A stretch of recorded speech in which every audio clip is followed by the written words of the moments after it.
प्रिय छात्रों, मैं Sandeep Kumar Singh learn to study YouTube channel पर आपका एक बार फिर से स्वागत करता हूं। Class 10th NCERT mathematics chapter 1 में हम लोगों ने एक्सरसाइज 1.3 तक सॉल्व कर लिया है। आज हम लोगों को एक्सरसाइज 1.4 सॉल्व करना है। तो चलिए देखते हैं एक्सरसाइज 1.4 में क्या चीजें दी गई हैं। एक्सरसाइज 1.4 में हम लोगों को परिमेय संख्याओं का दशमलव प्रसार पढ़ना है। सबसे पहले देखते हैं परिमेय संख्याओं का दशमलव प्रसार क्या होता है। हम जानते हैं कि कोई भी परिमेय संख्या दशमलव संख्या के रूप में व्यक्त की जा सकती है। जैसे मान लीजिए लिखा हुआ है क्या 4/5 और 4/5 को जब दशमलव संख्या के रूप में व्यक्त करेंगे तो देखिए क्या आएगा। 4 को जब 5 से डिवाइड करेंगे, पॉइंट लगाइए, 0 बढ़ाइए, 5 8 जा क्या आ जाएगा 40, ये कैंसिल आउट हो जाएगा। तो 4/5 का दशमलव प्रसार देखिए क्या आ जाएगा 0 पॉइंट क्या हो जाएगा 8। इसी प्रकार एक दूसरी परिमेय संख्या देखते हैं। मान लीजिए क्या लिखा हुआ है 2/3 लिखा हुआ है। तो 2/3 का दशमलव प्रसार देखिए क्या आएगा। 2 को 3 से डिवाइड कराएंगे, यहाँ पे पॉइंट लगाइए, 0 बढ़ाइए, 3 6 जा क्या आ जाएगा 18। 2 बचेगा यहाँ पे, देखिए ऐसे पॉइंट लगा हुआ है, 0 बढ़ता जाएगा, यहाँ पे कितना जाएगा 3 6 जा 18। देखिए रिमाइंडर जो आ रहा है यहाँ पर, रिमाइंडर हमेशा क्या आ रहा है 2 आ रहा है। इसका मतलब क्या हुआ, ये 0.666 करके क्या होगा ऐसे बढ़ता जाएगा आगे। तो 2/3 का दशमलव प्रसार देखिए क्या जाएगा 0.6666, ये ऐसे बढ़ता जाएगा आगे। तो यहाँ पे दो प्रकार की परिमेय संख्याएं आपको दिख रही होंगी। एक तो 4/5 लिखा हुआ है जिसको हमने लिखा दशमलव प्रसार के रूप में या दशमलव संख्या के रूप में, तो 0.8 मिल गया। 8 के बाद और कोई संख्या नहीं आ रही है देखिए। और एक 2/3 है जहाँ पे 6 के बाद वही संख्या 6 बार बार क्या हो रही है, रिपीट हो रही है। तो इन्हीं परिमेय संख्याओं के बारे में हम लोगों को इस एक्सरसाइज 1.4 में पढ़ना है कि परिमेय संख्याओं का दशमलव प्रसार स्टार्ट करने से पहले एक छोटा सा कॉन्सेप्ट देख लीजिए, फैक्टर और प्राइम फैक्टर, गुणनखंड और अभाज्य गुणनखंड। ध्यान दीजिए, ये 12 मान लीजिए एक संख्या हमने लिख दिया क्या 12। ये 12 जिन संख्याओं से विभाजित हो जाएगा, जितनी संख्याओं से विभाजित हो जाएगा, चाहे वो भाज्य हो या अभाज्य, सभी संख्याएं इस 12 का क्या कहलाएंगी, गुणनखंड कहलाएंगी। जैसे ध्यान दीजिए 1 2 3 4 6 और स्वयं 12, ये इतनी संख्याएं हैं। इन संख्याओं से 12 क्या हो जाएगा, पूर्णतया विभाजित होगा। तो ये सभी संख्याएं 12 की क्या कहलाएंगी, गुणनखंड यानी फैक्टर कहलाएंगी। और ध्यान दीजिए 12 जिन अभाज्य संख्याओं से विभाजित हो जाएगा। देखिए 12 किन अभाज्य संख्याओं से विभाजित होगा, एक तो 2 से होगा और 3 से होगा। तो 12 के अभाज्य गुणनखंड की जब बात करेंगे तो अभाज्य गुणनखंड में केवल अभाज्य संख्याएं आएंगी, जबकि अगर केवल गुणनखंड की बात की जा रही हो तो गुणनखंड में भाज्य और अभाज्य दोनों संख्याएं आती हैं। तो यहाँ से गुणनखंड और अभाज्य गुणनखंड, फैक्टर और प्राइम फैक्टर तो क्लियर हो गया होगा कि अगर हम लोग गुणनखंड की बात करेंगे तो गुणनखंड में कोई संख्या जितनी संख्याओं से विभाजित होगी वो सभी संख्याएं दी गई संख्या की क्या हो जाएंगी, गुणनखंड हो जाएंगी या फैक्टर हो जाएंगी। लेकिन अगर अभाज्य गुणनखंड की बात करेंगे तो अभाज्य गुणनखंड में केवल और केवल अभाज्य संख्याएं होनी चाहिए। जैसे 12 का अभाज्य गुणनखंड क्या हो जाएगा 2 × 2 × 3। अब यहाँ पे देखिए 2 और 3 ही आया है और 2 और 3 क्या है, केवल और केवल अभाज्य संख्याएं हैं। तो यहाँ पे हमको ये क्लियर हो गया कि अगर किसी संख्या का अभाज्य गुणनखंड करना है तो अभाज्य गुणनखंड में केवल और केवल अभाज्य संख्याएं होनी चाहिए। देखिए कोई भी परिमेय संख्या है, अगर उसको हम दशमलव संख्या के रूप में चेंज करते हैं तो वो 2 प्रकार से चेंज होगी। एक तो हमने देखा था अभी कि 4/5 में, देखिए एक तो ये संख्या जब चेंज हुई थी तो 0.8 हुआ था, मतलब क्या हुआ, दशमलव के एक अंक बाद शेषफल क्या आ गया था, शून्य आ गया था। और दूसरा ये तरीका यहाँ पे देखिए, दूसरा 2/3 को जो हमने चेंज किया था तो यहाँ पे क्या मिला था, देखिए 0.66 करके ये संख्या क्या हो रही थी, रिपीट हो रही थी। तो दशमलव संख्याओं में देखिए यहाँ पे, तो ये देखिए दोनों तरह से यहाँ पे हमने लिख दिया है। तो अगर किसी परिमेय संख्या को हम दशमलव संख्या में चेंज कर रहे हैं और दशमलव के कुछ डिजिट बाद शेषफल क्या हो जा रहा है, शून्य मिल रहा है, या दी गई संख्या इस 5 से पूर्णतया क्या हो जा रही है, कट जा रही है। जैसे आप ध्यान दीजिए कि अगर यहाँ पे क्या लिखा हुआ है, मान लो 12 लिखा हुआ है और 12 को हम लोग 5 से डिवाइड कर रहे हैं तो क्या मिलेगा देखिए 5 2 जा 10, 2 आया, यहाँ पे हमने पॉइंट लगाया, 0 बढ़ाया, कितना आ गया 5 4 जा 20, ये कैंसिल आउट हो गया, शेषफल क्या हो गया 0 हो गया। तो अगर ऐसी कोई परिमेय संख्या लिखी हुई है और उसका दशमलव प्रसार इस प्रकार से आ रहा है कि एक डिजिट या कुछ डिजिट बाद क्या हो रहा है, शेषफल 0 हो जा रहा है, तो इस प्रकार के दशमलव प्रसार को हम लोग क्या बोलते हैं, शांत दशमलव प्रसार, परिमेय संख्या का शांत दशमलव प्रसार। और अगर ये पार्ट दिया गया है, देखिए 2/3 वाला पार्ट दिया गया है और संख्या दशमलव के बाद क्या हो रही है, रिपीट हो रही है, तो उसको बोलते हैं अशांत आवर्ती दशमलव प्रसार, परिमेय संख्या का अशांत आवर्ती दशमलव प्रसार। तो इस प्रकार अगर कोई परिमेय संख्या दी गई है तो या तो वो शांत दशमलव प्रसार के रूप में होगी, अगर उसका दशमलव प्रसार किया जाए तो या तो वो शांत दशमलव के रूप में आएगी या अशांत आवर्ती दशमलव के रूप में आएगी। तो चलिए देखते हैं कब कोई परिमेय संख्या शांत दशमलव के रूप में लिखी जाएगी और कब कोई परिमेय संख्या अशांत दशमलव के रूप में हो सकती है। तो सबसे पहले यहाँ पे देखिए, मान लीजिए कोई परिमेय संख्या P/Q के रूप में लिखी हुई है, P/Q के रूप में लिखी हुई है। यहाँ पे देखिए हर में क्या लिखा हुआ है, Q लिखा हुआ है। अगर इस Q का अभाज्य गुणनखंड किया जाए, अगर इस Q का अभाज्य गुणनखंड किया जाए और इस Q के अभाज्य गुणनखंड में केवल 2 और 5 ही हो, या तो केवल 2 हो या तो केवल 5 हो या 2 और 5 दोनों हो, तब अगर इस प्रकार की कोई परिमेय संख्या दी गई है तो वो परिमेय संख्या शांत दशमलव प्रसार वाली परिमेय संख्या होगी। फिर से समझिएगा, अगर P/Q के रूप में कोई परिमेय संख्या दी गई है और Q का हम अभाज्य गुणनखंड करते हैं और अभाज्य गुणनखंड में केवल 2, केवल 5 या 2 और 5 के ही केवल गुणनखंड हैं, केवल 2 और 5 ही उसमें उसके हर के अभाज्य गुणनखंड में हैं, तो हम ये कह देंगे कि दी गई परिमेय संख्या क्या है, शांत दशमलव प्रसार वाली परिमेय संख्या है। इसके विपरीत अगर Q में देखिए, अगर यहाँ पे Q में 2 और 5 के अतिरिक्त कोई तीसरी अभाज्य संख्या आ जा रही है, 2 और 5 के अतिरिक्त कोई तीसरी अभाज्य संख्या आ जा रही है, तो हम ये कह देंगे कि दी गई परिमेय संख्या क्या है, अशांत आवर्ती दशमलव प्रसार वाली परिमेय संख्या है। एक एग्जाम्पल देखते हैं यहाँ पर। देखिए मान लीजिए लिखा हुआ है 12/15 लिखा हुआ है। तो यहाँ पे देखिए सबसे पहले क्या काम करेंगे, ये जो परिमेय संख्या लिखी है इसको थोड़ा सा सिंप्लीफाई कर लेंगे। क्या जाएगा, 3 चौक 12, 3 पचे 15, या जाएगा 4/5।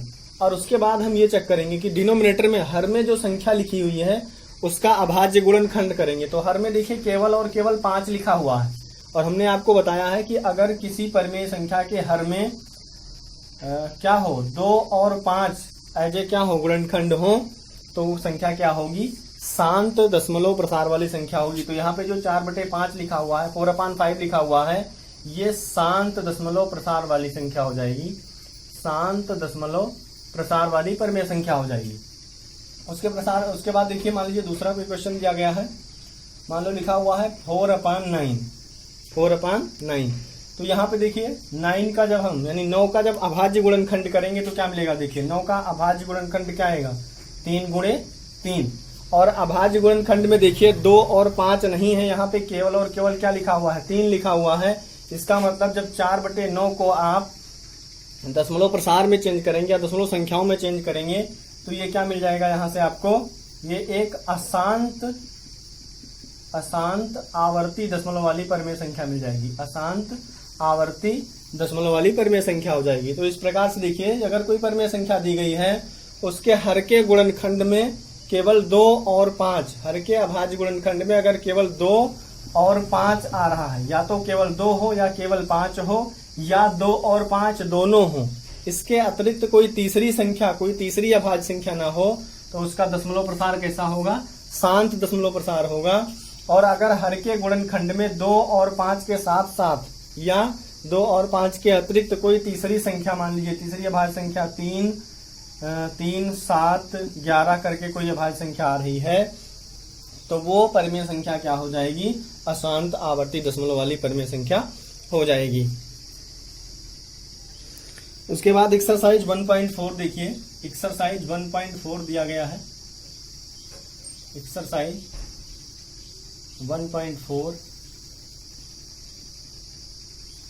एक्सरसाइज 1.4 का क्वेश्चन नंबर 1 दिया गया है। बिना लंबी विभाजन प्रक्रिया किए बताइए कि निम्नलिखित परिमेय संख्याओं के दशमलव प्रसार शांत हैं या अशांत आवर्ती हैं। तो पहला क्वेश्चन देखिए, सबसे पहले क्या दिया गया है? 13/3125, 13/3125। तो सबसे पहले क्या काम करेंगे, यहाँ पे इसके हर का गुणनखंड कर लीजिए। हर में जो संख्या लिखी हुई है उसका अभाज्य गुणनखंड करिए। देखिए क्या आएगा? 3125। इसका अभाज्य गुणनखंड करेंगे, देखते हैं क्या मिलेगा। 5 छक 30, 5 दूनी 10, 50 25, 125 आ जाएगा। 25 पंचे 125, 50 25, 5 एकम 5। देखिए 3125 का अगर हम अभाज्य गुणनखंड करते हैं तो क्या मिल जाएगा हमको? ये मिल जाएगा 3125 का अभाज्य गुणनखंड आ जाएगा 5 गुणे 5 गुणे 5 गुणे 5 गुणे 5, 50 25 पंचे 125 पंचे 625 पंचे 2125, ये मिल जाएगा। अब इसके अभाज्य गुणनखंड में देखिए, इस परिमेय संख्या के हर के अभाज्य गुणनखंड में देखिए केवल और केवल 5 आ रहा है। इसका मतलब क्या हुआ कि ये जो अभाज्य संख्या दी गई है ये शांत दशमलव प्रसार वाली परिमेय संख्या होगी। 13/3125 शांत दशमलव प्रसार वाली परिमेय संख्या होगी। क्यों? क्योंकि इसके हर के गुणनखंड में, इसके हर के अभाज्य गुणनखंड में केवल और केवल क्या आ रहा है? 5 आ रहा है। उसके बाद दूसरा क्वेश्चन देखते हैं। दूसरा क्वेश्चन दिया गया है 17/8। दूसरा क्वेश्चन दिया गया है 17/8। 8 का अभाज्य गुणनखंड करेंगे तो देखिए क्या आएगा? 2 गुणे 2 गुणे 2।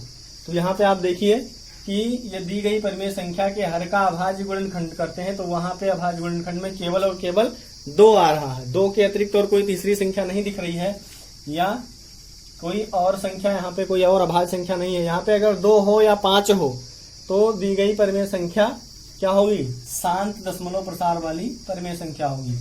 शांत दशमलव प्रसार वाली परिमेय संख्या होगी।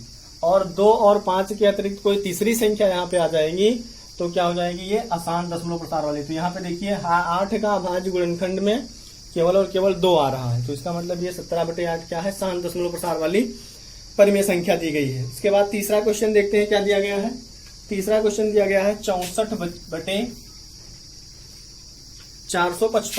तीसरा क्वेश्चन दिया गया है 64/455, 64/455। तो सबसे पहले क्या काम करिए? 455 का अभाज्य गुणनखंड कर लीजिए। क्या जाएगा?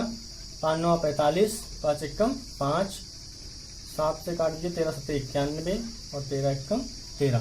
तो 455 के अभाज्य गुणनखंड में देखिए 5 तो है, लेकिन 5 के साथ साथ 7 और 13 भी आ रहा है। 5 के साथ साथ 7 और 13 आ रहा है। इसका मतलब 64/455 का जो दशमलव प्रसार होगा वो कैसा होगा?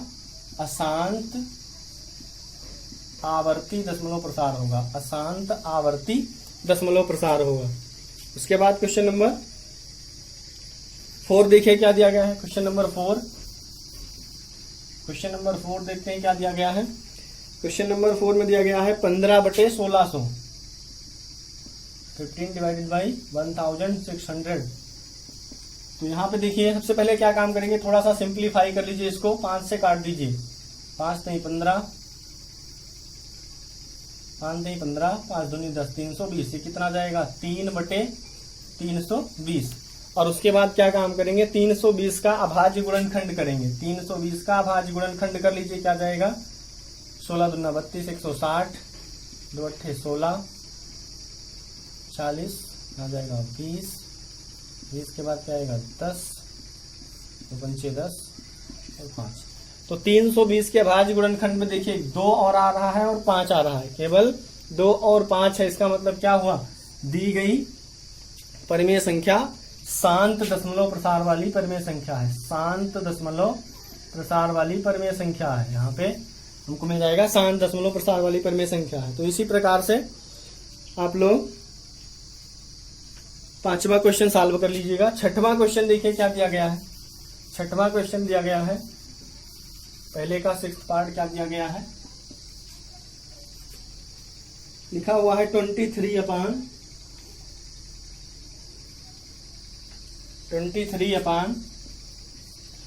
की पावर 23/2 की पावर 3 और 5 की पावर क्या, 5 की पावर 2, 5 की पावर 2।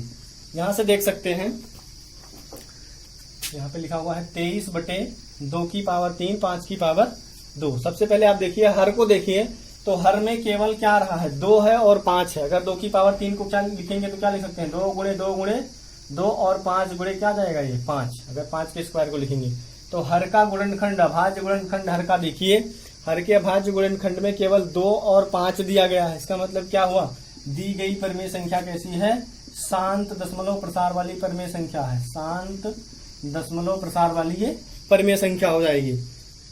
तो इसी प्रकार जो नेक्स्ट क्वेश्चन दिया गया है 7, 8, 9 और 10 आप लोग सॉल्व करिएगा। उसके बाद क्वेश्चन नंबर 2 एक्सरसाइज 1.4 का क्वेश्चन नंबर 2 देखते हैं क्या दिया गया है। क्वेश्चन नंबर 2 कह रहा है, ऊपर दिए गए प्रश्न में उन परिमेय संख्याओं के दशमलव प्रसारों को लिखिए जो क्या है, शांत है। तो सबसे पहला ही क्वेश्चन जो दिया गया है, पहला क्वेश्चन देखिए क्या दिया गया है, 13/3125 ये दिया गया है। ये हमने अभी लगाया है कि ये क्या दिया गया है, ये शांत दशमलव प्रसार वाली परिमेय संख्या है। तो सबसे पहले क्या काम करेंगे हम लोग, 13 को भाग दे दीजिए किससे, 3125 से। 13 को भाग दे दीजिए किससे, 3125 से। भाग देंगे 3125 से 13 को, तो देखिए यहाँ पे पॉइंट लगाइए, एक जीरो बढ़ाइए। अब देखिए 130 अभी क्या है, 3125 से छोटा है, तो यहाँ पे एक जीरो बढ़ा लीजिए, एक जीरो यहाँ भी बढ़ जाएगा। अब भी देखिए यहाँ 1300 लिखा हुआ है, यहाँ 3125 है, एक जीरो और बढ़ा लीजिए, तो यहाँ पर भी एक जीरो बढ़ जाएगा। तो कितना जाएगा, अब देखिए 3125 है, यहाँ पे हो गया 13000। तो अब 3125 का आप क्या करेंगे, यहाँ 3125 से 13000 को डिवाइड करना है। तो देखिए कितना जाएगा, 4 3 12। तो यहाँ पे 4 ले जाते हैं, क्या लिखेंगे यहाँ पे देखिए, 4 पंचे 20, 4 दूनी 8, 2 10, 4 एकम 4 1 5 और 4 3 12, 12500 हो जाएगा। घटा दीजिए, घटाने पे क्या मिल जाएगा, यहाँ से 500 मिल जाएगा। पॉइंट लगा हुआ है, एक जीरो और बढ़ा लीजिए। 3125 से भाग देना है किसको, 5000 को, तो ये कन्नम जाएगा, कितना जाएगा ये 3125। घटा दीजिए, 5 7 9 में घटा 8, 1875। पॉइंट लगा हुआ है, एक जीरो और बढ़ा लीजिए, कितना आएगा यहाँ पे, 3 5 15, ज़्यादा हो जाएगा, 3 6 18, कितना जाएगा ये 6 पंचे 30, 6 दूनी 12 3 15, 6 एकम 6 1 7, 6 3 18,750 ये आ जाएगा। शेषफल देखिए, यहाँ पर शेषफल पूर्णतया जीरो हो जा रहा है। तो यहाँ पे 13/3125 एक शांत दशमलव प्रसार वाली संख्या है, जिसका दशमलव प्रसार कितना आ गया, देखिए इसका दशमलव प्रसार आ गया 0.00416, ये मिल जाएगा 0.00416। तो इसी प्रकार अन्य जो भी संख्याएं आपके शांत दशमलव प्रसार वाली हैं, तो उसमें क्या करेंगे, डिवाइड करके हम लोग शांत दशमलव प्रसार लिख देंगे। तो आप सॉल्व कर लीजिएगा। उसके बाद क्वेश्चन नंबर 3 देखते हैं। तीसरा जो क्वेश्चन दिया गया है, क्या दिया गया है, यहाँ पे कुछ संख्याएं दी गई हैं, देखिए कुछ संख्याएं दी गई हैं, क्या दी गई हैं, देखिए पहला दिया गया है, तीसरा क्वेश्चन, तीसरे का पहला पार्ट 43.12 3 4 5 6 7 8 9 और इसमें इसका सेकंड पार्ट दिया गया है, देखिए 0.12 0 1 2 00 1 2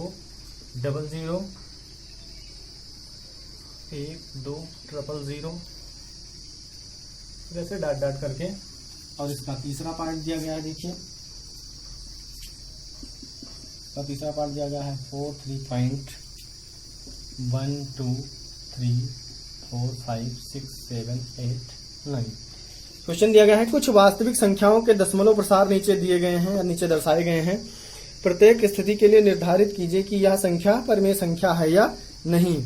यदि यह परिमेय संख्या है और p बटा q के रूप की है तो q के अभाज्य गुणनखंडों के बारे में आप क्या कह सकते हैं। तो सबसे पहला पार्ट यहाँ पे देखिए, ये जो पार्ट दिया गया है इसका मतलब क्या हुआ, 43 दशमलव, ये जो पूरा पार्ट लिखा हुआ है 1 2 3 4 5 6 7 8 9 करके, इसका मतलब क्या हुआ, 9 के बाद जो भी संख्या दी गई होगी परिमेय संख्या, उसका शेषफल पूर्णतया क्या हो जा रहा होगा, 0 हो जा रहा होगा। तो यहाँ से हम कह सकते हैं कि ये एक परिमेय संख्या है। और कैसी परिमेय संख्या है, शांत दशमलव प्रसार वाली परिमेय संख्या है। ये शांत दशमलव प्रसार वाली परिमेय संख्या, क्योंकि 9 के बाद डिजिट ना तो रिपीट कर रही है, और ये यहाँ पे देखिए 9 के बाद क्या हो रही है, डिजिट खत्म हो जा रही है। तो यहाँ पे ये जो संख्या लिखी हुई है ये शांत दशमलव प्रसार वाली परिमेय संख्या है। दूसरे पार्ट में देखिए, ये पार्ट देखिए, हम क्लास 9th में पढ़ चुके हैं कि अगर संख्या कुछ इस प्रकार से रिपीट हो रही है 0.120 1200 12000, तो वो संख्या क्या होगी, अशांत अनावर्ती संख्या हो जाएगी। क्या होगी, अशांत अनावर्ती संख्या। और अशांत अनावर्ती संख्या क्या हो जाती है, अपरिमेय संख्या हो जाती है। तो ये तो दी गई संख्या ये क्या हो जाएगी, अपरिमेय संख्या हो जाएगी। तो यहाँ इससे हमें कोई मतलब नहीं है। यहाँ पे देखिए 43 दशमलव क्या लिखा हुआ है, 1 2 3 4 5 6 7 8 9 के ऊपर बार लगा हुआ है। इसका मतलब क्या हुआ कि 9 के बाद ये संख्या फिर से रिपीट होना शुरू हो जाएगी। 9 के बाद ये संख्या क्या होगी, ऐसे रिपीट होगी 1 2 3 4 5 6 करके, और फिर 9 पूरा होगा। 9 के बाद फिर से 1 से स्टार्ट हो जाएगा। तो यहाँ पे देखिए ये जो आपका दशमलव प्रसार लिखा हुआ है ये अशांत दशमलव प्रसार लिखा हुआ है, लेकिन ये भी क्या है, एक परिमेय संख्या है। कौन सी परिमेय संख्या, अशांत दशमलव प्रसार वाली परिमेय संख्या हो जाएगी। तो पहला और थर्ड पार्ट जो दिया गया है ये शांत दशमलव प्रसार वाली पहला पार्ट तो आपका शांत दशमलव प्रसार वाली परिमेय संख्या है। तीसरा पार्ट जो दिया गया है ये अशांत दशमलव प्रसार वाली परिमेय संख्या है, लेकिन सेकंड पार्ट जो दिया गया है ये अपरिमेय संख्या है। अब उसके बाद देखिए ये पहला और दूसरा पार्ट अगर क्या है, परिमेय संख्या है, अगर ये पहला और तीसरा पार्ट अगर परिमेय संख्या है तो ये p बटा q के रूप की होगी, p बटा q के रूप की होगी। तो q के बारे में हम क्या कह सकते हैं, ये क्वेश्चन में पूछा जा रहा है। तो q के बारे में ये कहा जा सकता है कि अगर पहले क्वेश्चन की बात करें तो पहले क्वेश्चन के लिए q के अभाज्य गुणनखंड में केवल 2 और 5 ही होंगे। पहले क्वेश्चन के लिए जो भी ये पहला क्वेश्चन दिया गया है, अगर ये परिमेय संख्या दी गई है, इस परिमेय संख्या के हर की बात करें तो इसके हर के अभाज्य गुणनखंड में केवल और केवल क्या होगा, 2 और 5 होगा। और यहाँ पे देखिए जो तीसरा पार्ट दिया गया है, अगर ये परिमेय संख्या आपकी है और ये p बटा q के रूप में लिखी जा सकती है, तो q क्या होगा, q के अभाज्य गुणनखंड में हो सकता है 2 और 5 हो, लेकिन 2 और 5 के साथ साथ कोई तीसरी अभाज्य संख्या 3 7 11 करके जरूर होगी। इसलिए ये आपका क्या है, अशांत दशमलव प्रसार है।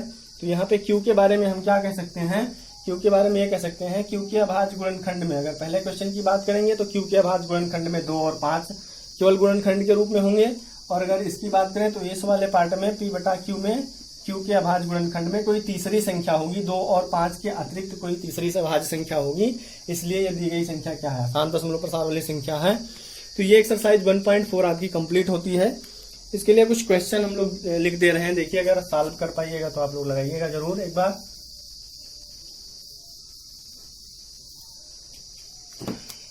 यहाँ पे निम्न क्वेश्चन लिख दे रहे हैं, 3-4 क्वेश्चन, आप उसमें से आप चेक करिएगा कौन सी परिमेय संख्या 10 आप